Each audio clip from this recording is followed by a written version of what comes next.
అందరికీ నమస్కారం. ఈ నెల 8వ తారీఖు నాడు కేశవపురం మండలంలోని కేంద్రంలోని మహాలక్ష్మి ట్రేడర్స్ నందు దొంగతనం జరిగిందని సమాచారం లాగా ఇక్కడికి టోర్లు శ్రీ సర్వే గారు వారి సిబ్బంది వెళ్ళి పరిశీలించారు. వారు ఇచ్చిన ఫిర్యాదు మేరకు దాదాపు 9 లక్షల రూపాయలు నగదు దొంగతనమైనట్టుగా మాకు ఫిర్యాదు ఇచ్చారు.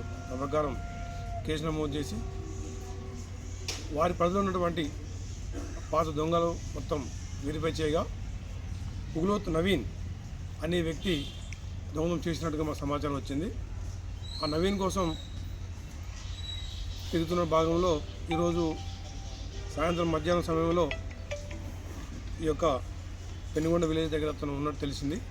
ఈరోజు ఎస్ఐ గారు, ఇన్స్పెక్టర్ గారు, వారి సిబ్బంది ప్లస్ అతిరామ్, సిసిఐ గారు, రామచందర్ అందరూ కలిసి చాకచక్యంగా అతని సమాచారం సేకరించి పట్టుకోవడం జరిగింది.